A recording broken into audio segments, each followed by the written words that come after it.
So just going to come back to a video for Deanna, a lady I've been advising for a little while now, but she's got an ongoing issue with a restaurant client with regards to social media and how she believes she's actually doing people pleasing, which is kind of a long running and habitual pattern of hers from historical sense, but she wants to know actually is it still carrying on now. But I figured obviously if I answer her, then maybe there's somebody else that could obviously benefit from this. But in order to be thorough, I've just put some notes up here, so if you do find that I'm actually looking over in this direction, that's basically why.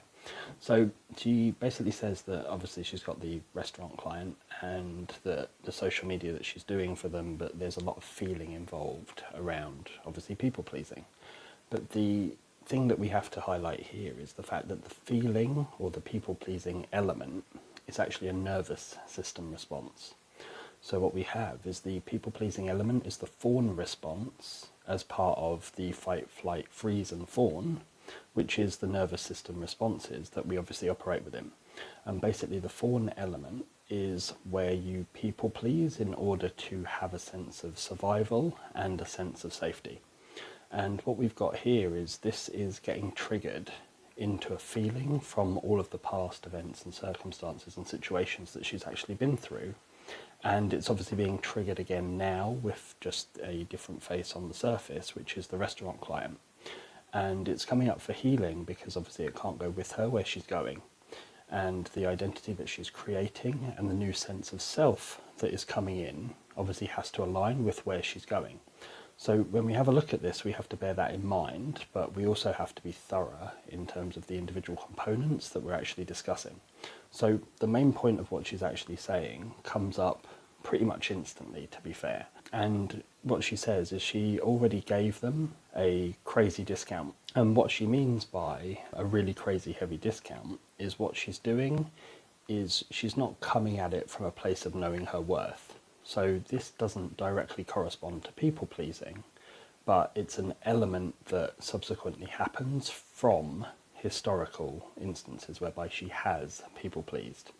And what then happens is you give crazy discounts because you don't know your own value, your own self-worth. And because you're not consistent in that energy and that flow, then what happens is it leaves you open for other people to challenge it. And then what you're actually doing with discounting is you're not discounting from a place of I'm charging less money. What you're actually doing is psychologically, you're basically saying that what you do is nothing. So if you are to discount something, you don't include it to begin with. So it's not a reduction of a value, it's a cancelling out of any potential value. And then what the perceived upside is the value that eventually gets transferred from a payment perspective, which is the monetary term. But the psychological element has already been diminished because it is a physical heavy discount to begin with. So what then happens is you obviously go into these events and circumstances for the healing to happen, but ultimately nothing is happening because you're still running the program.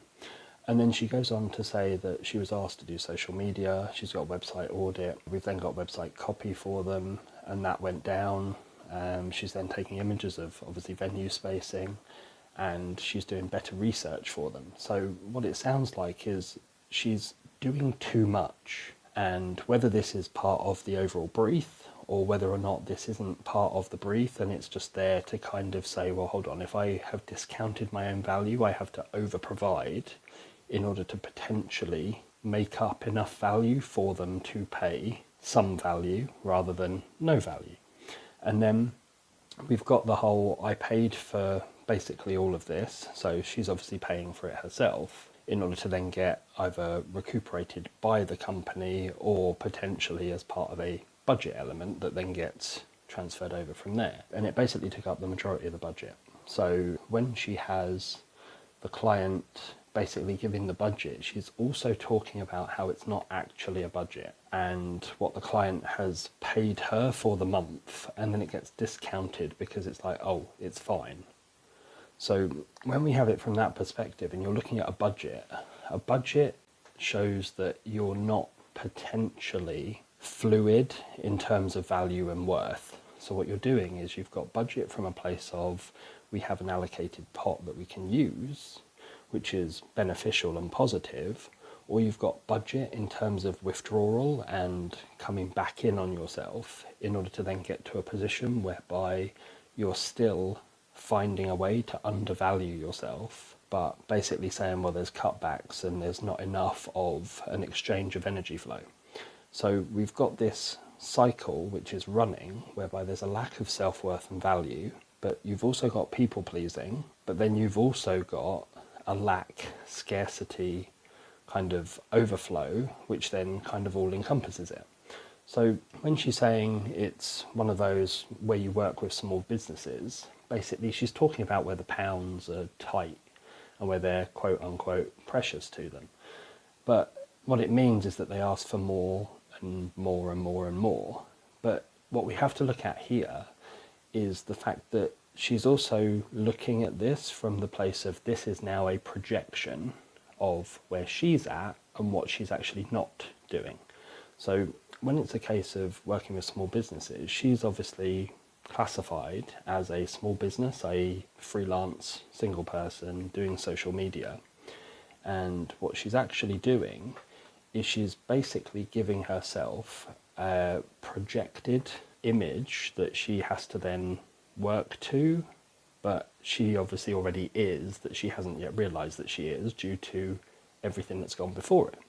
So when she's looking at the pounds being really precious to them, you can look at it from the business perspective, which it's like, well, hold on, they're a small business, they want value for money, they're obviously in a position whereby they are basically saying, well, hold on, we need to deliver, but we're on basically a tight budget, right? But then you've also got the fact that from her side, the budget and the funding is tight because she's not receiving anything herself. So this then folds in to a twofold process whereby she is also a small business, but the money element should be precious to her, but it isn't. In the same way that to the company that she's obviously working with, it is precious, but it's obviously to the extent where it's getting exploited. So you don't have this balance or this midpoint or this mid-ground, you've just got two extremes from two separate viewpoints that are ultimately projected by the one individual. And what the idea is that you have to balance these out while also having them coupled to the people pleasing, coupled to the scarcity mindset, coupled to everything else that's going on, in order to then balance your own energy so that you can then internalize everything that you need to in order to then project it externally again and then get other feedback mechanisms that then show you that this has then moved on and has then progressed. She's then going on to say that she's doing beyond what she should do, but there's a recognition of it being beyond what she should do without the negative association with doing it beyond what should be done. So she then has the whole, well, I've highlighted this and I've brought an awareness to it, but then what do I then need to go back to? Well, she's now got a feeling of being unsatisfied. But the conflict comes here, whereby she feels that they, as in the company, are unsatisfied with what she's doing. Whereas ultimately the feeling is an internal feeling, so therefore it only actually relates to that individual. But it's projected once again because of the last point that we made, whereby you have the extremes onto the other company. So you're not directly looking at it, but you've obviously projected it outwardly to then have a look at it. And then what we've got is this feeling of unsatisfied has many ways of actually portraying itself.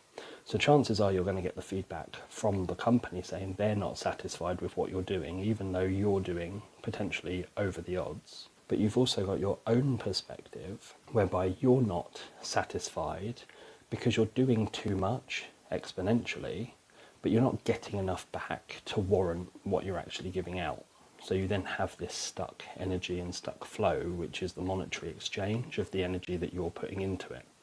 And because she's trying to think where then the reflection is on herself, she's rightly so highlighting the fact that there is an introspection that needs to take place. But because it's all projected externally and it's not yet all been tied in to self and individual, she's never going to be able to reconcile it, because she's always going to be trying to please the external rather than satisfying the internal, which is where the unsatisfied feeling originates from. And what then happens is, once this balances out, you should then start to correct all of the behaviours that are then subsequently going on in the external environment. She's then put, it's a sense of not valuing myself, which is rightly so, in part. And then because she's done the price down so low and it's a repeating pattern.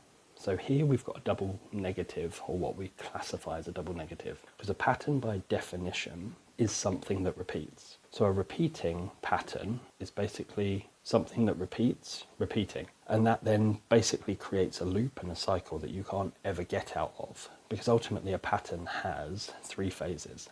And phase 1 is, it's an individual event or an individual set of circumstances. Phase 2 is where the individual circumstances become regular, i.e. multiples of the original, and therefore it becomes a pattern. And then you have phase 3, whereby that patterning and that phase stops. So therefore it ceases to be a pattern. And then what we have is, if we're in those 3 phases, we need to know which part of those phases it is. So if it is a repeating pattern, then the question is, where does it fit within any of those 3 phases? Because ultimately the pattern is the pattern until it stops being a pattern.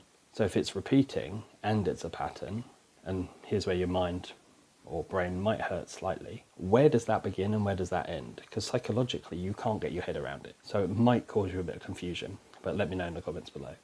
And then what we have is, we have basically going somewhere that was going to pay her what she deserves. So she's got this looping pattern that keeps her in a position of not going to where they're going to pay her adequately, but also she's not in a position to also charge adequately for what she's providing.